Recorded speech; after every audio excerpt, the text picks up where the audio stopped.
I just want to make sure do we have all of our speakers for the next session? Good morning. Hello, Keisha, Ted, and Marquetta. Good morning. All right, terrific. Hi. So as I said, these are three of our great evaluators. They have a tight presentation that they're going to give. They've come to us a variety in three different ways, in fact. Keisha is a representative from Circle for Justice Innovations, which is one of our co-review partners. And she's on the host committee for this event, and I believe she's the one who recruited the most number of guests. So a lot of you are here because Keisha invited you, and because you're a prospective grantee to Circle for Justice Innovations, which is a really cool giving circle that we're co-reviewing with now. And Keisha will be evaluating proposals with us, which is really great. Ted advised, I believe it was Compassionate Care ALS that applied to the Solve competition a few years ago. And apparently he enjoyed the report discussion with me and then joined our committee, and he evaluated some proposals with us. Lots of the Solve folks have done that, have ended up joining. So this fall, we're going to read a lot of Solve submissions, and our evaluation committee will include a large number of people who have previously been through that process, which I think will be very helpful.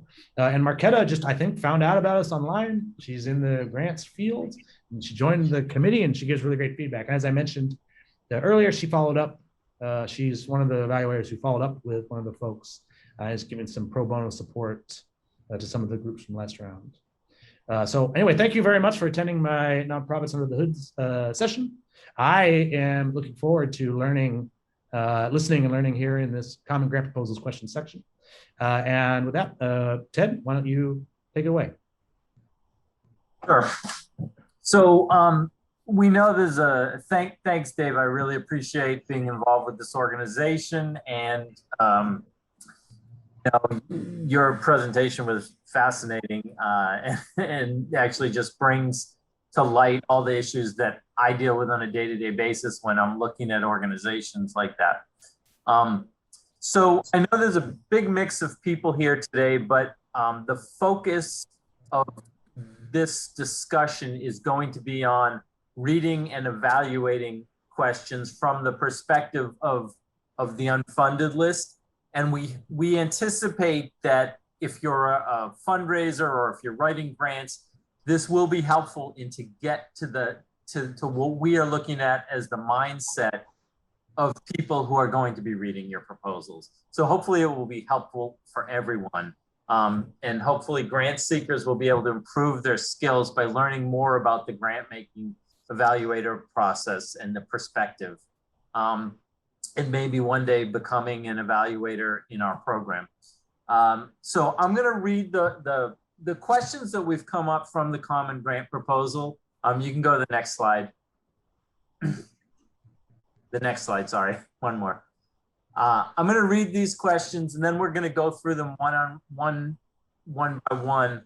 I think at the beginning, if Keisha or Marquetta have any just general observations about the questions as a whole, we can start off with that. So the first, and these are the questions that we found the most interest in and the most, question about why they're asking these type of questions. What's the problem you're trying to solve? What's the impact of on the target population, and how do you track it with metrics? How are you different from other organizations tackling the same problem? And also known as how are you innovative? If awarded, how will you spend the funds? And how does the organization sustain itself? So sustainability, a question that can help all of us. Keisha, any thoughts on these questions as a whole? Oh no, I think they're all great. They are mostly the common questions that are asked of grant seekers, and in many proposals or RFPs, these are the basic, the foundational, I guess you call the foundational questions that funders seek answers on. Marquetta? Anything to add, Marquetta? Yeah, I feel the same way as Keisha, and I'm really looking forward to talking about the sustainability question. because I do think that's really a critical question and something that you as a grant seeker really want to address. But then as a reviewer, it's something that you really want to look at in some detail. So I'm excited to dive into the questions. So the one thing that I think all these 5 questions and some other of the common questions from proposals get at is like, how much thought have you put into your organization? Because we know that a lot of smaller nonprofit organizations are on a crisis to crisis, day-to-day focus. But I think these questions make you think more broadly about, where's your organization going? What are you going to do if you get more funding? Mm-hmm. How are you going to be here in 5 years, 10 years, 20 years, and that type of thing? So let's go to the next slide and let's talk about what is the problem you are trying to solve. Yes. Yeah, Ted, and you mentioned, the questions are very broad. And when organizations are thinking about the organization as a whole, there's a lot of information, right, that comes to mind about the organization. And you have a proposal and they're asking you to answer it in 200 words, right? So they're looking for brevity. So with that, I suggest that you hone into your plan for the organization or the project that you're seeking funding for to help you be very specific and target the answers as they pertain to your organization or the program specifically. And, what is the problem you're trying to solve? We know there are many problems that are out there, and that's why these nonprofits and charitable organizations exist. So basically with this question, what we advise folks to do is to think about not just the problem, but the need, right? If you look at the need that your organization addresses or that your project addresses, you will understand the problem. And it doesn't necessarily have to be a problem. It can just be a need in the in the community, and that what your organization is already doing as a solution for that problem. So what funders are really looking for is, what is it that you're doing? What are you trying to solve? What is the issue as it pertains to this specific community or a specific program? We see that this answer is answered broadly, in that you're trying to solve a lot of issues, and you're doing a lot of work to solve these issues. So how do you do that? How do you answer this question very briefly and to the point? And so we suggest just, picking out 1 or 2 issues that the program or organization addresses, and in a few sentences, talk about the work that you're doing to solve the problem. And just keeping it very brief and to the point as you can. And you don't have to talk about the state, you don't have to talk about the country. that helps you, kind of pinpoint the problem, because they're worldwide problems that we would like to address, but specifically how the problem exists in the targeted community that you're working in, how it affects the community, and the work that you're doing to solve that problem. The positive stuff doesn't necessarily have to be, it's all negative. Talk about the positive things that you're doing to address the problem or the need.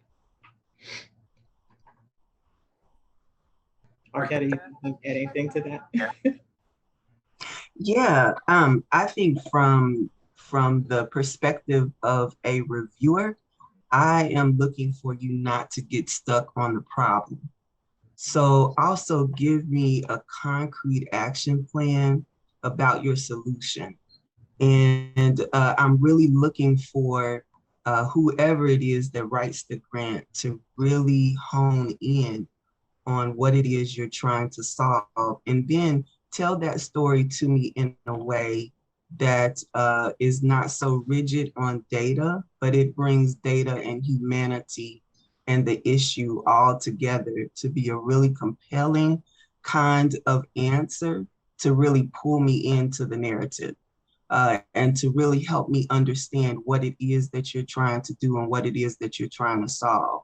So I would say from those perspectives, just from the reviewer, Again, I'm looking for solutions. Once you state the problem, then I'm really looking for how it is that you're going to make impact and be a problem solver at that point.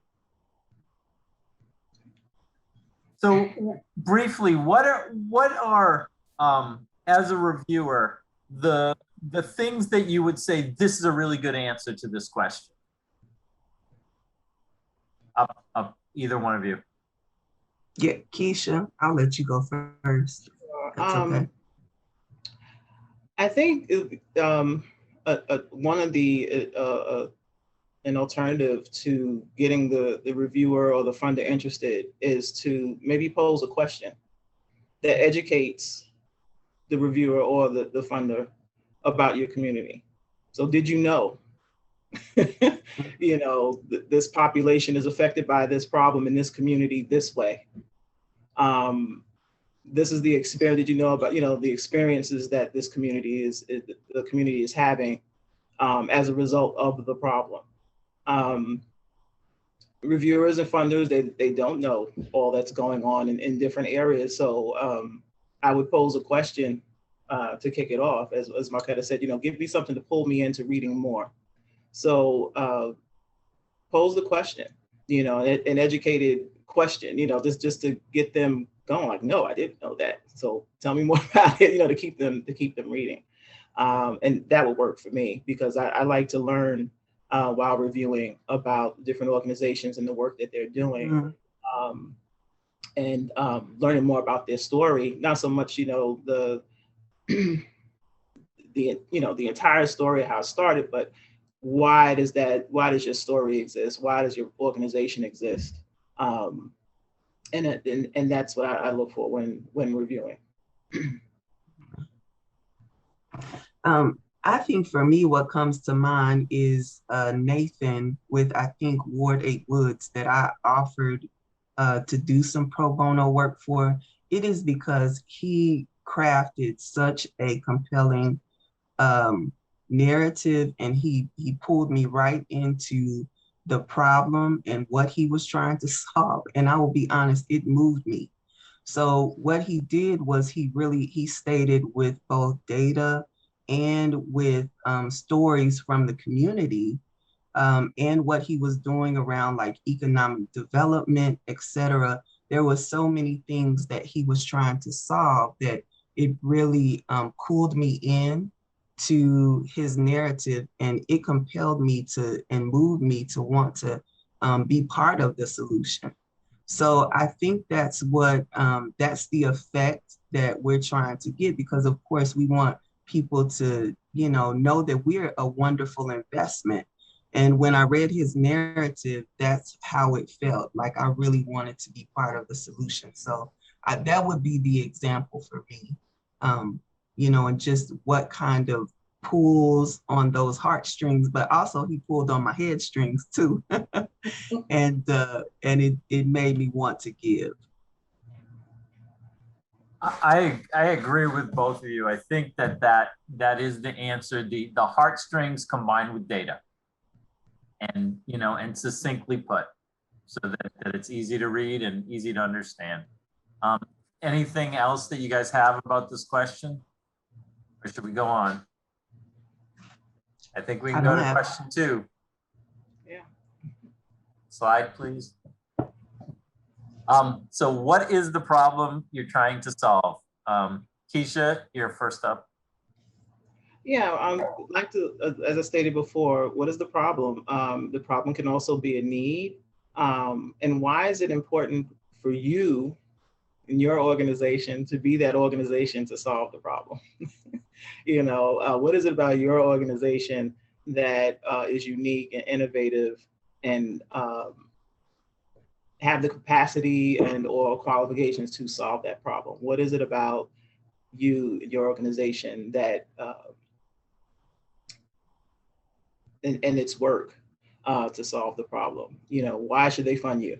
Because you have other organizations out there that are doing similar work, and I think that will lead into the question about, and Ted, I think you mentioned having a plan for the organization, so you could answer these questions. And I think we're looking for when we review is that the problem is solvable, and in looking at your organization as a whole, if you have the capacity to do it as well. And it's very important to highlight, to give us those highlights that make you stand at the forefront of solving this problem as well. It's just stating the problem. And Marquetta said, there's data, you can provide the data that, very impactful, and data that pertains to your community and the organization and the work of the organization. It has to be clear. All right, someone pointed out that this slide is not question 2. Question 2 is, what is the impact on your target population and how do you track it with metrics? Which I think you started to get into a little bit. Mm-hmm. Yeah. So how are, oh, that's not number 2. Okay. What's the impact target? Yes. So yeah, what we're looking for is how does your work impact the target population? How does it help? Talk to us about, the successes, the stories that Marquetta mentioned. Give us information about how many people you've helped and, where are they going? Are you providing one-stop or one-off services or programs, or are you looking to help folk in the long-term, short-term and long-term goals? And provide some metrics, provide data, not just the data that you can get online and research, as it pertains to the community, but your data as it pertains to your organization. It'll be very helpful. Because I've seen some, proposals where they give tons of data, tons of information. And in my head, I'm thinking, okay, so how does your organization fit in this big pool of numbers? I'm glad you're aware, of what's going on in the community or globally even. But give us more pertinent details specifically to your organization and how it helps. And it's okay not to have metrics of thousands of people or hundreds of people. It's the smaller successes that count. That's what I like this thing. Mm-hmm. Yeah, I think for this one, and well said, Keisha, and I think for this question, you are looking at, can you tell that there is some strong program evaluation? And maybe that's not in volume, but you are looking for the substance of the evaluation, the program evaluation, the outputs, the outcomes. What are those? And then how do you, again, put that in a narrative so that we can really see your impact? And I love what Keisha said, because I think having a story about someone's life before you and then someone's life now that they are being provided your service also shows and demonstrates impact. So I think there's a lot of things that you can look for as a reviewer to really see if the impact is strong. So I would say those are just some of the things that I definitely look for. But then from the grant seeker perspective, this will showcase whether or not you are doing your metrics and your evaluation well. And I know that sometimes nonprofits in this area, we are getting better, it seems like, at outcomes, because definitely funders want this, but to see it written very well and concisely and put in a lot of different ways so we can look at impact is good when you are reviewing the grant as well. And I would say, I think it used to, the nonprofits that I work with, it used to be that evaluation was this big thing that we couldn't afford or anything. Mm-hmm. Now, you can just Google what is the best practice to evaluate something like this. You have free SurveyMonkey, you can do 10 questions, and it's very easy to use, or other things like that. So evaluation does not have to be like, money doesn't have to be a non-starter on evaluation. You need to think, what is going to show that my program, there are improvements in my target population, and then come up with it, like do a little bit of research on the internet and get some data, Yeah, very good. Anything else on this question? That's a good point, Ted. Getting information, showing from other places, and then also showing a comparison, and how you're filling gaps, and how you are increasing the work and increasing the solution for the problems that other groups or local groups that may be in your area, or other organizations that you may be partnering with. How are you working together to solve these problems? It's good information. Funders like to see collaboration and networking, and so it'll be also good to combine information and just give yourself like a little comparison of how your work is in line with solving, providing a solution and or being innovative. And I think that many funders, and when we get to the questions, funders who are on the line can tell us about this, but don't expect small to medium-sized organizations to be able to do a full evaluation or $100,000 evaluation that I've seen some larger organizations do. But doing something thoughtful that can show an impact, that is something within your budget and within like what you can do, and expressing it in a way that is understandable in your proposal goes a long way, I think. Yes, it does. Definitely.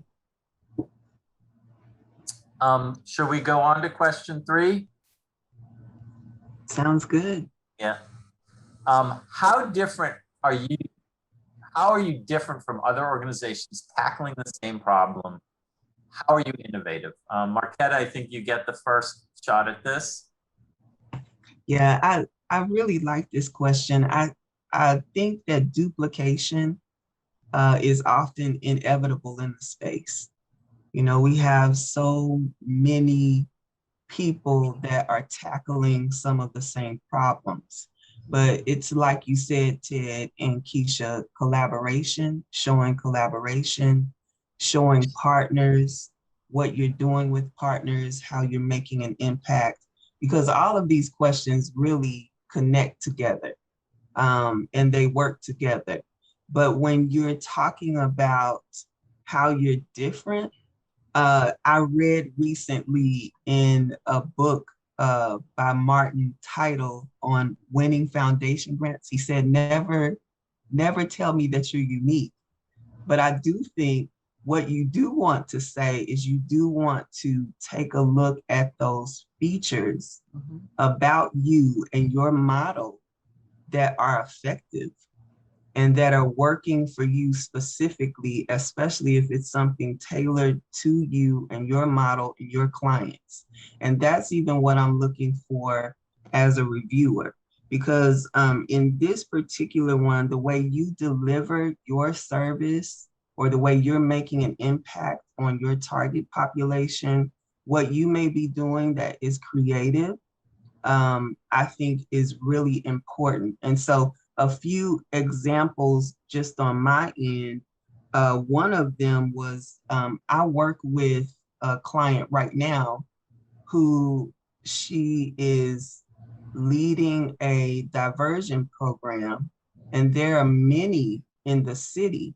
However, she is currently, and we know this is factual, she is currently the only diversion program in the city willing to take violent offenders. So therefore, we want to make sure that's in the narrative and that a funder can see how she has differentiated herself from every other diversion program in the space, and how she's even getting referrals from the justice system because she is willing to do what some of the other programs cannot do for various reasons.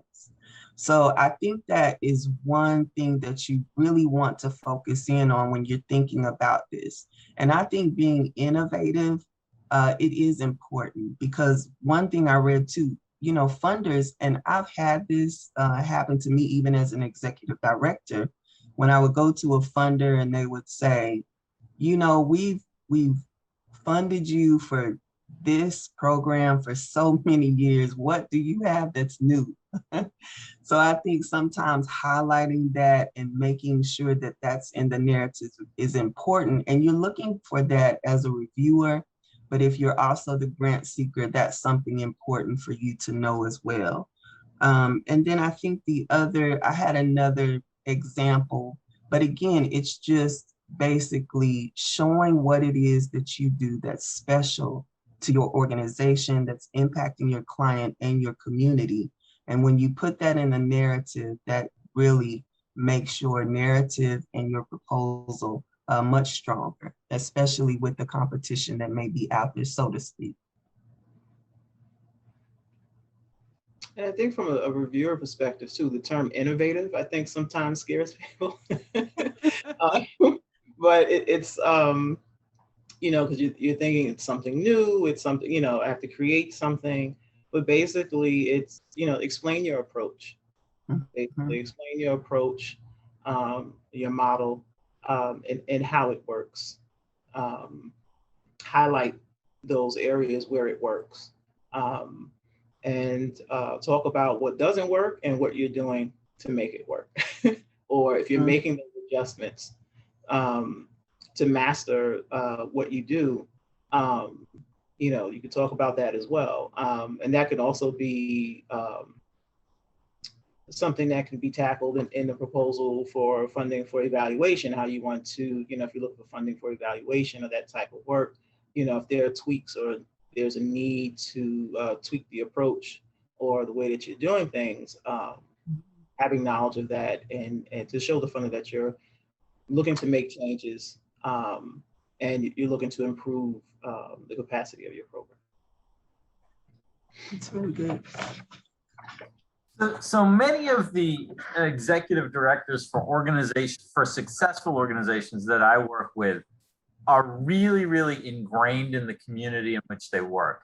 And in what I'm trying to say is that they know what their competition. I mean, if you're going from a for-profit perspective, they know what their competition's doing, and they know in their minds. I think that it's something in executive directors.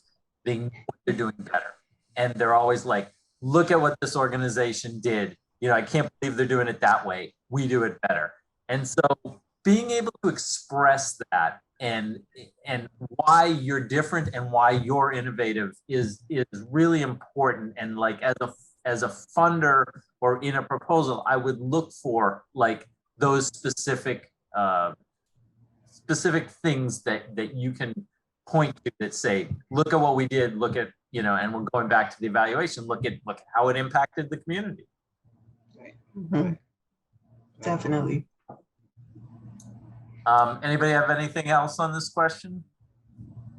I think too, you can also go back to the comparison. You know, if you're looking at what other groups are, as an ED, looking at what other groups are doing, you know, you can also show that to the funder as well. You know, they're doing their approaches this way, you know, show them in those areas where it's better as compared to, you know, one or two other organizations in the community. I mean, you're all working together to solve pretty much the same problem, you know, and just keeping it aligned with that and how their approach, again, showing how the approach is different and or it fills a gap. Marquetta, like your client that, you know, reaches out to the violent offenders, you know, those are the folks that are pretty much overlooked or ignored when it comes to diversion programs. So she found a way to fill the gap in diversion for diversion programs. And most likely she'll get as much funding as possible because it's not an area that her competition is not looking at. Yeah. Yeah. Okay, let's go to question 4, which is what are you gonna do with my money? Marquetta? Yeah, so if awarded, how will you spend the funds? Um, well, you know you can't spend it on yourself, even though you probably deserve it as a nonprofit. Uh, um, I think here what I'm always looking for is just concrete information. I love it when the grant writer puts it when they can in a bulleted form, just so I'm able to see it clearly. Because in everything, even with the numbers, you are painting a picture and you want that picture to be clear and concise. And that's what I'm looking for as a reviewer as well. It is difficult sometimes when you working with narrative that's not always clear and it's really vague, especially in this particular area when it comes to the finances. So, I think you just really need to be clear here. And then as a reviewer, we're looking for that clarity to really know where the investment is going. Is it going on program supplies? Is it going directly to the client? Is it going on staff? And then often always appreciated also sometimes percentages. If you tell me percentages, that also helps me in this particular area to note whether or not you are, probably a good investment or have a really strong case for this particular proposal. So those were some of the things that I put down. But again, to paint that picture for me with the numbers is always good, and to be specific, because I have, even in working with some program staff and executive directors, I've noticed that some of the smaller nonprofits I work with can sometimes fumble in this area because they are too vague with that narrative in this particular area. So just show us what you're going to spend these funds on. And, transparency and honesty is always the policy. And so if you need something, I think you should be specific with that need as well. The funder will decide whether or not they want to invest in it, and then you go from there. Exactly. We tell our clients to tell your story, your narrative, and your budget. Mm-hmm. Go to line with your budget. You're also, telling your story through your budget. So if your narrative is saying you're spending, $50,000 on a youth development after school program, for example, and, for the activities, and your budget shows that, 60% of the 50,000 is going just for salaries for folks that are not working on the program.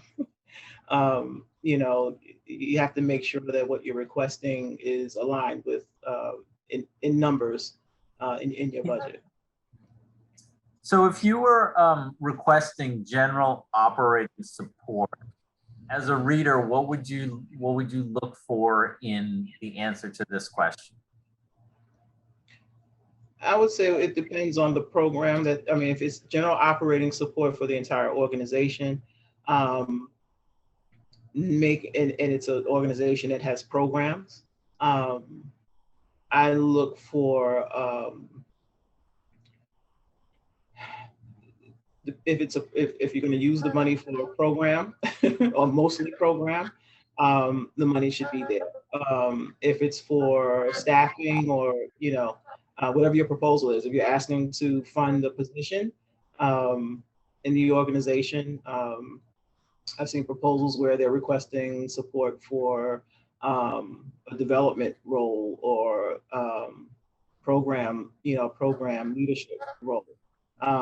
Just make sure that all the components for that position is in your budget. So you can also have the salary, but also have your health insurance, have your FICA and taxes and all that stuff. Make sure all of that is in there to support that role.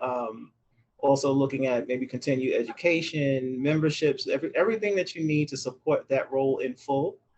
when it comes to requesting funding for like staffing or, make sure everything is listed in that budget to support that role, not just the salary.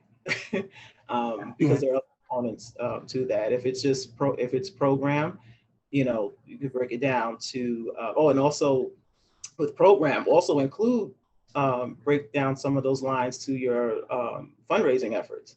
A lot of people leave that out. It costs money to fundraise.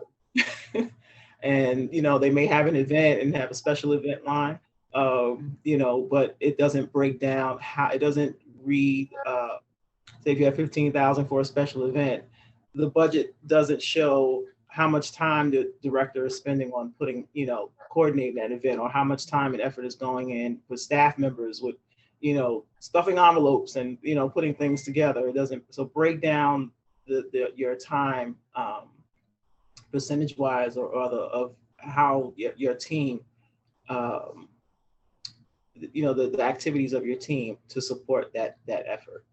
And just make sure you're telling the story and in the budget and making sure that everything is covered. Mm-hmm. And make sure the numbers add up. Yeah. We want to do that as well. Yes. Yeah. I think the trends that I've seen with funders over the last 20 to 25 years have been that funders are much more open to supporting operating costs nowadays. I think like asking specifically for a fundraising staff cost does not go over well with haven't actually maybe once seen it get funded by a private foundation. They like to fund programming and more specific programming, and a lot of times they don't like to fund salaries. So I think doing research on the funders will also help, both in evaluating and when you're writing a proposal, what they do fund. And a lot of them say it right on their website or in their guidelines. This is what we will fund. This is what we won't fund. And so, when earlier someone brought up that like 40% of the proposals I think it was in Dave's presentation, get thrown out for, I bet you one of the major things that they get thrown out for is asking for money for something that the funder doesn't fund. So, read it carefully and do your due diligence on that. Marquetta, did you have anything to add? Yeah, I will say, look for those funders that have an affinity for capacity building, that they want to see you grow to scale, and they don't mind making an investment in you. I will say that maybe the area I live in may be a little different just in terms of relationship and giving. But I've been the recipient of a foundation funding for a short amount of time when I was director of development, that position that was created for the organization. But they wanted to see that organization succeed. And so thus they made the investment in their development, in me coming on full time. And then I think like after a year, they went to, they would pay part of it. And then we kind of moved from there. So if you are looking for that, or if, someone that you're helping is looking for that, tell them to look for those organizations that don't mind funding some capacity and helping people grow. A lot of it was based on relationship. But again, they did want to see the nonprofits in the area be successful. And they knew development was definitely a gap for a lot of them because a lot of their EDs were taking it on along with their, normal roles, et cetera. So I will say, sometimes it's few and far between, but I do believe it's out there. You can show a percentage of your operating costs. If you have a full organizational budget and say, one of the things we do, we break down the budget according to time, percentage of time on each project. that an organization has. So, you may have a program they may have 6 programs, and the program director only spends 10% of his or her time on one project. And so you would, in that program budget, show that 10% of that time of that program person towards their salary. So if you break down your budget to show the different on by time, you could put that time in the specific budget. So it doesn't show that, okay, we just need all this money for the salary, or we need, all the money for this person. Make sure that your the staffing time is allocated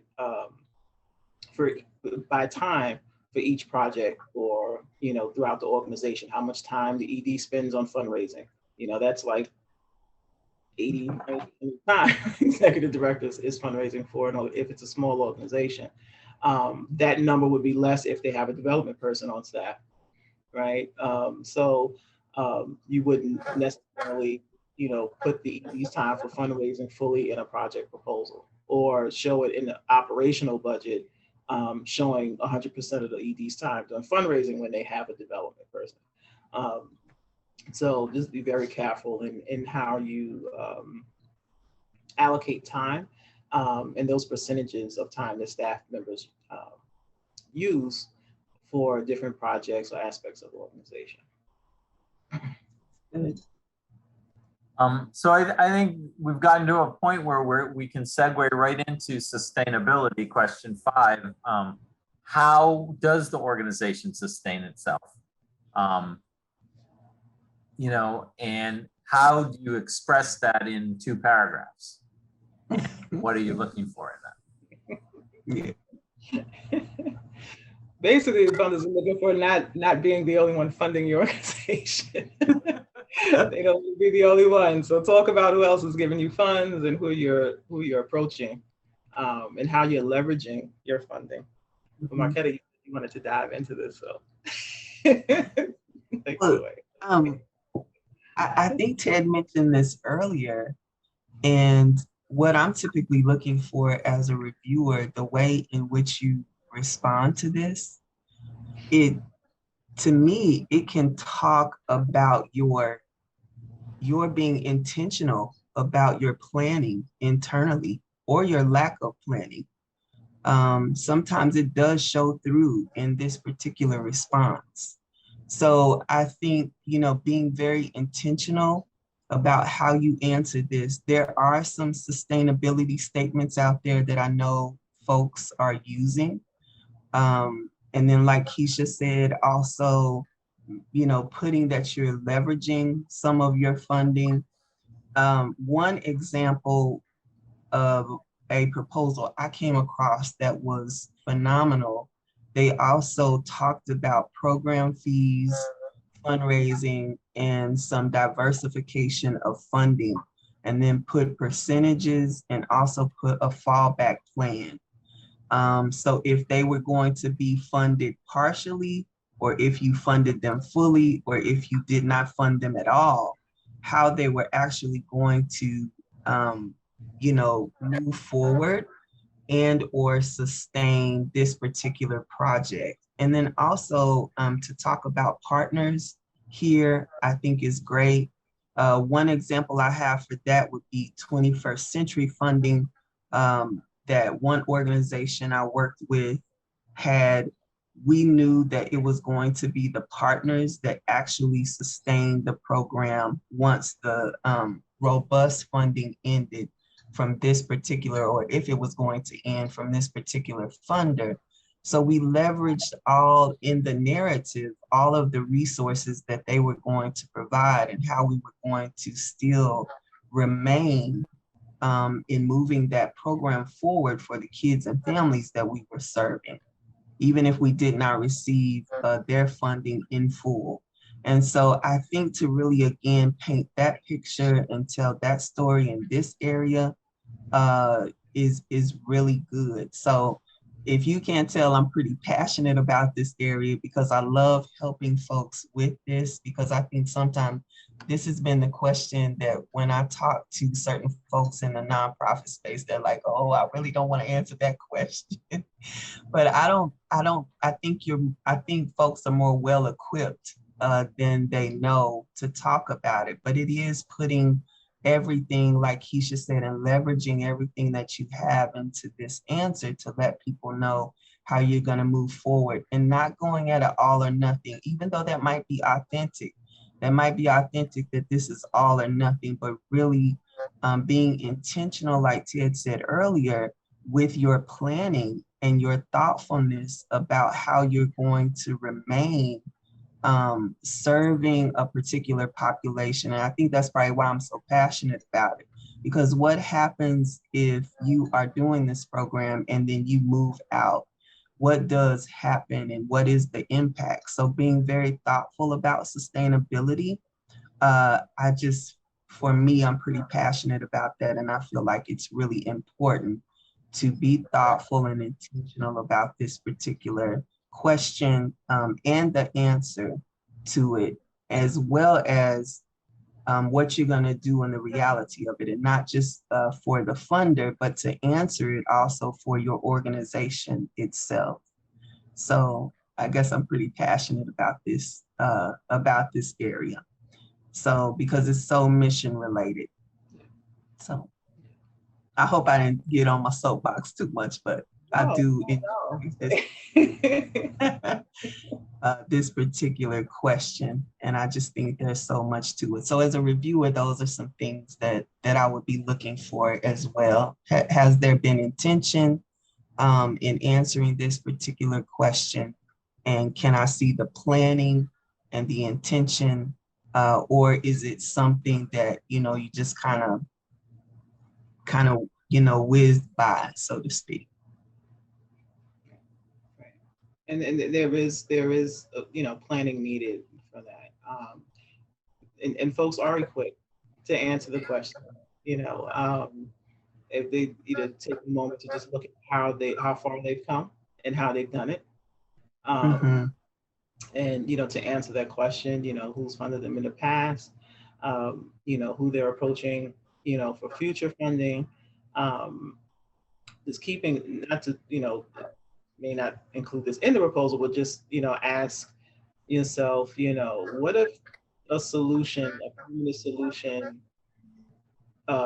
arises in all of this? If you're working on a cure for something, what if the cure comes? Then what does that mean for your work? What do you do after that? But until then, how are you going to do this work? And what are the measures that you're going to take to be sustainable? And for nonprofits, we look at mostly look at grants and fundraisers, and they look at other streams of income or revenue for the organization, be it a product that's aligned with the organization. I tell folks, nonprofit organizations are, they're businesses, they're businesses with a nonprofit status, with being compliant with the 501c policies. Nonprofits can generate income as long as it's aligned with their organization. So just looking at different ways you can do that and or implement, be it different programming, service, starting a for-profit venture. There are many ways. There are many ways to do that, and partnering with other folks to do projects, fundraising projects. There are many ways to do that, but like you said, Ted, it takes some planning in advance to look at that and to kind of determine your capacity to do that. And I think one of the things that I would really look for is a diversity of income streams from the private foundations, from earned income, from program income to individual donors. And I think a lot of the times the individual donors can be a very important component to that. And I think private foundations like to see that. I'd be curious if anybody could volunteer what they like to see after we finish talking. But the individual donors is important because a lot, I've read that it's pretty much economy proof. It's plus or minus, if you're doing things right, it's plus or minus 5% every year if you ask people at the right times in the right way.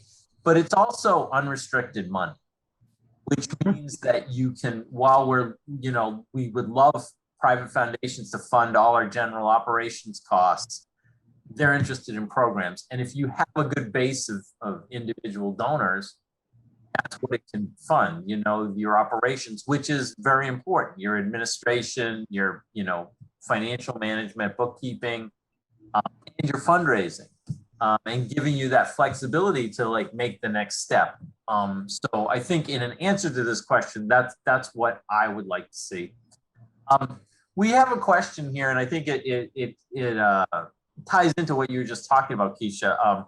What do you do if you're never going to develop revenue streams to become self-sustaining? And I think you're just talking about businesses. And I mean, do you want to address that? I can address it too. Yeah, you can. You can. I have to think about it. Okay. Because I think if we are, like you're talking about, never going to develop revenue streams. No, if we're businesses, would you start a business thinking that it can't be self-sustaining? No. Right. Have to at least, they don't, if you have someone who's willing to put some money in for startups, that's great. You got to have a plan. And I think that's what this question is about. Exactly. Yeah, you have to have a plan to be able to sustain yourself. And if you want to grow, to get to scale. Exactly. So thinking about what is the revenue mix you're going to be able to do that with. I have some clients when I first started working, at the 1999 as a consultant, all I was doing was grant writing. And then, I'm in Boston. We had 10 banks and they became one bank. And they all had private foundations. So people who were getting 10 different grants ended up getting one grant. And so the people who were positioned well were the people who weren't reliant on those grants. And I think that you have to just be ahead of the curve in thinking, okay, what are we going to do to make our budget every year? And how is this going to sustain us? And I always come back and point people to individual donors and using best practices and approaching them in the right way at the right time of year.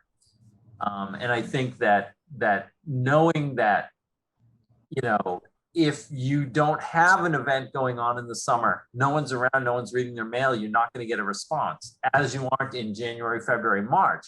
Those are not good times. But if you miss your appeal time in December, that's when everybody wants to give. And just thinking strategically about how your organization is going to address its finances and when is the right time to grow? When can you add a staff member? How much money do you have to have in the bank?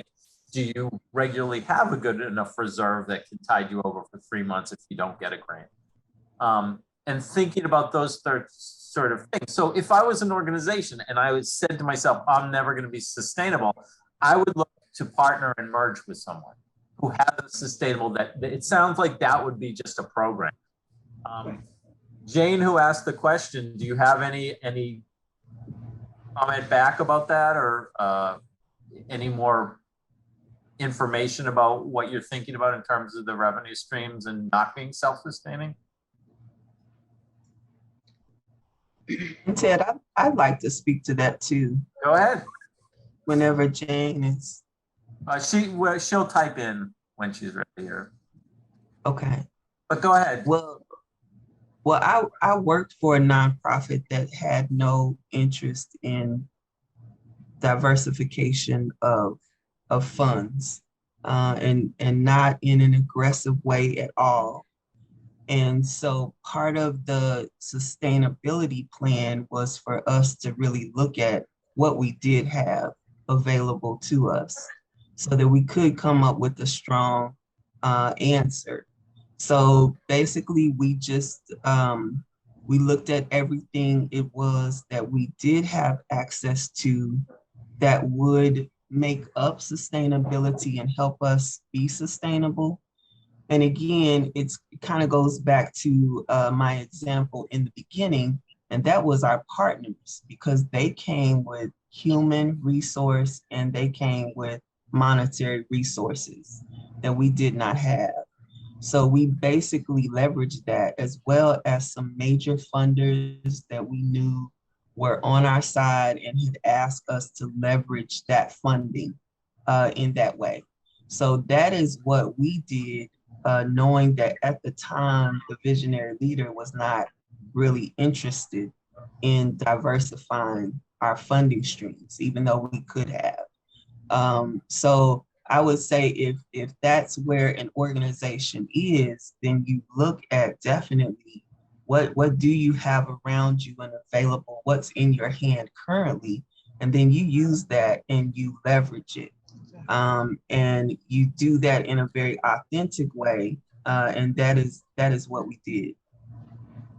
I worked for an organization many months ago that the flip side of that is that they were an intermediary funder, government. They had a huge state grant that they were getting for years. And what happened was the state decided to change where the money was going, that pot of money was going, and it wasn't going towards the programming that this organization provided. And as director of operations and development, I had to figure out another way because we were providing grants with this fund.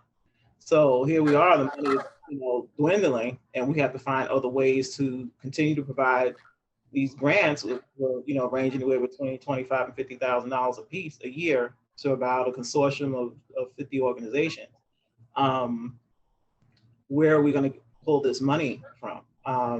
And so I had to sit down and plan and wound up building a for-profit venture business plan that allowed them to bring in income to fill in those gaps, to make those grants happen for the organization. And that was based on, we had to do that, research the community, see what was going on, seeing where we can provide service to the community that was aligned with what we were doing already. And we wound up setting up a for-profit venture. And after we, set that up, the residual funds from the for-profit were contributed from the for-profit to the nonprofit to continue to continue making the grants. So, there are ways, to bring in more revenue stream, diversify your revenues for your organization. It just takes some planning and some creativity and bringing your team along to figure out what you can do to make that happen. So Jane has responded, and she said, I ask because I've read lots of proposals that talk about generating revenue from fees for services, but I often have doubts about the feasibility. Yeah, I know as a reviewer, I will take a deep dive into program fees, because I've worked with a couple of nonprofits where I know you're only bringing in a couple $1,000s from fee for service, so I know that's not gonna help you be sustainable. But I have seen some other nonprofits, even as Keisha mentioned, be able to really do exceptionally well. In fact, I will say the nonprofit that I recently worked for, we offered interpreting services since we worked with the deaf and hard of hearing, and it made up 60%, over 60% actually, of our actual revenue budget. So I think, taking a look at that stuff very deeply to really see, are the program or the fees for service, are they significant, or are they minor? Then I think you can kind of dive into that question a little more around, is that really helping you really be sustainable?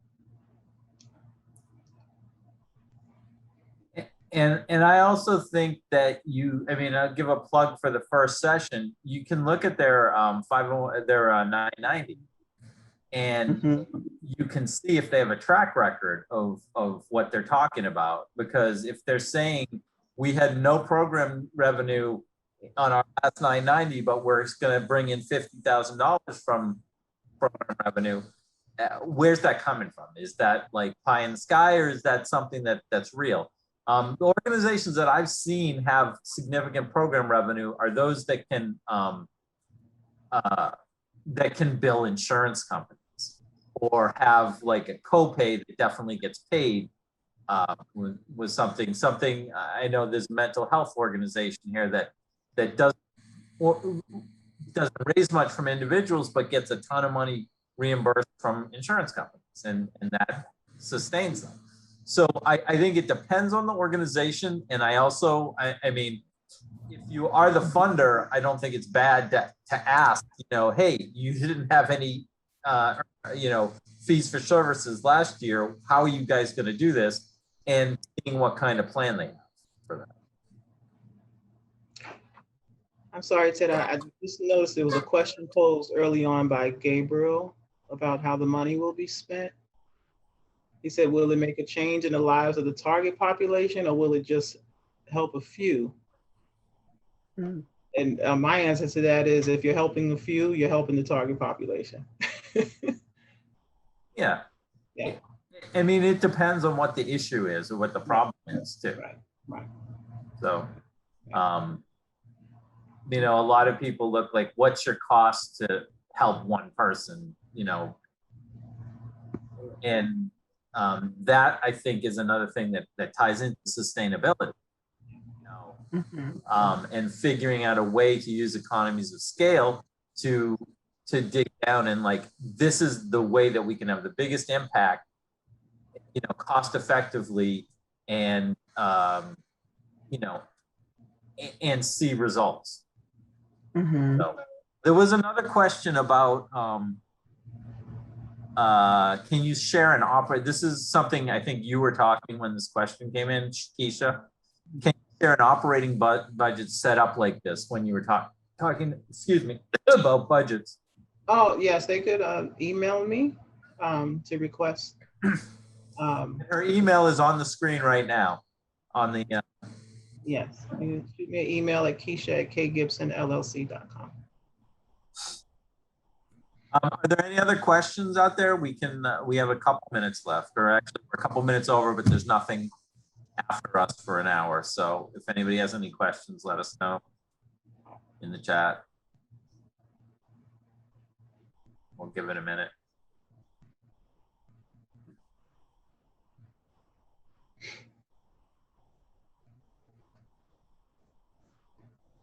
All right, Dave, are you going to come back and say goodbye for?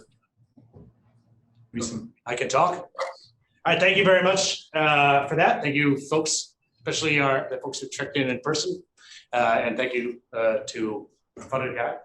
Well, we are going to take a lunch break and then come back from Margaret's session. Am I correct about all that? And Margaret starts at 1 o'clock.